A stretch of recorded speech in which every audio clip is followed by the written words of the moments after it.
Assalomu alaykum qadrli kanalimiz kuzatuvchilari, e'tiboringiz markazida yana Sport Plus kanali. Qadrli do'stlar, hozirgi dasturimizda har doimgidek boks va MMA olamida ro'y berayotgan eng so'nggi yangiliklar to'g'risida batafsil gaplashamiz. Qadrli do'stlar, bugungi dasturimizda boshlashdan oldin, agarda siz kanalimizda yangi bo'lsangiz, albatta kanalimizga obuna bo'lib qo'ying. Bundan tashqari, mehnatlarimiz besamar ketmasligi, mana shu roligimiz keng tarqalishi uchun pastga tushib, bir dona like bosib qo'ygan bo'lsangiz, men bugungi dasturimizni boshladim.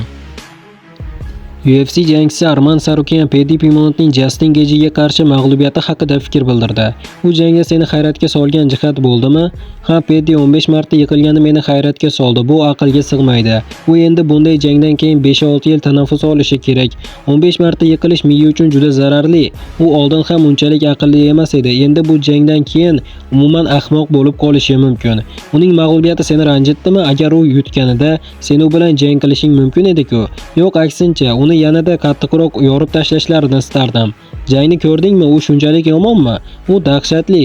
Men umuman u yomon jangchi demayapman. Islom yaxshi jangchi, Olivera yaxshi jangchi, Holloway yaxshi jangchi, Porye yaxshi jangchi, lekin bu axlat. 0 darajadagi jangchi. Bu nafratim uchun emas. Shundayligida agar menda Paddyni berishsa menga, jang paytida uni nokaut qilaymi yoki Hukega o'xshab bo'g'ib qo'yaymi deb o'ylab turardim. U haddan tashqari o'ziga ishonganmidi? Ham u Chandler, Bobby Green, Ferguson kabi axlat chelaklarni yutgani uchun o'ziga ortiqcha ishongan. Ferguson o'z vaqtida zo'r edi, lekin u allaqachon pik formasidan o'tgandi. Agar bu 5-6 yil avvalgi Ferguson bo'lganida Paddy yutolmasdi, dedi Arman Tsarukyan.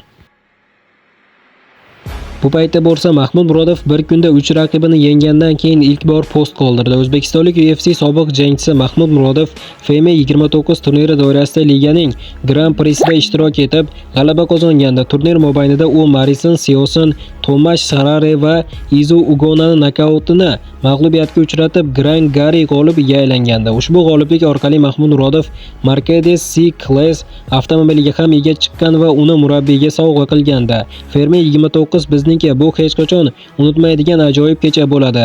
Barcha sportchilarga janglar uchun rahmat. Polsha tomoshabinlari oldida chiqish imkoniyati uchun FMA tashkilotlariga katta rahmat. Sizlar eng zo'risiz. Tez orada qaytamiz deya quyidagi suratni izohlagan hamyurtimiz Mahmud Murodov. Taniqli sharhlovchi va ekspert Ariel Helvani UFC'ning ikkita vazn toifasida sobiq chempioni Conor McGregorning qaytishi atrofidagi vaziyatga izoh berdi. Yaqin orada Conor McGregor va UFC bilan bog'liq eng qiziq jarayon boshlanadi. Dana White'dan Conorning so'nggi bayonotlari haqida so'rashganda u odatdagidek, men bu haqida hech narsa eshitmadim dedi. Men esa bunga umuman ishonmayman. U barchasidan xabardor deb o'ylayman. Eslatib o'tamiz, 14-iyunda Oq uyda o'tkaziladigan turnirda pay-per-view bo'lmaydi. Chiptalar sotuvida daromad ham bo'lmaydi. Eshitishimcha, u yerda homiylar ham bo'lmaydi. Bu esa vaziyatni ancha murakkablashtiradi. Men Conor McGregor qaytmaydi demayapman, ammo iyulda pay-per-view turniri bor. Ehtimol ular uni aynan o'sha tadbir uchun saqlab qo'yishar. Pay-per-view chiptalar va boshqa daromadlarni sotish uchun deya fikr bildirgan Ariel Helvani show efirida. Shubhasiz Conor McGregor jang qiladigan turnir arenani to'ldiradi. Chiptalar qandaydir daqiqalarda sotilib ketadi. Pullik translyatsiyalar va pay-per-viewdan juda katta daromad keladi. Nima sen Conormisan yoki Conor McGregor bo'lmoqchimisan? Helvani. Conor McGregor bo'la olmas ekansan, shunchaki ovozingni o'chir va sharhlovchiligingni davom ettir. Qadrli do'stlar, aynan siz qanday fikrdasiz? Conor McGregor Oq uydagi turnirda jang qiladimi yoki uni haqiqatan ham pay-per-view turniri uchun 14-iyundagi jang uchun olib qolishadimi? Aynan siz qanday fikrdasiz? Shaxsiy fikrlarni izohlarda yozib qoldiring. Barcha fikrlarni o'qib chiqaman. Bu paytda bo'lsa O'zbekistonlik UFC jangchisi Nursulton Ro'ziboyev Amerika Qo'shma Shtatlariga jo'nab ketdi.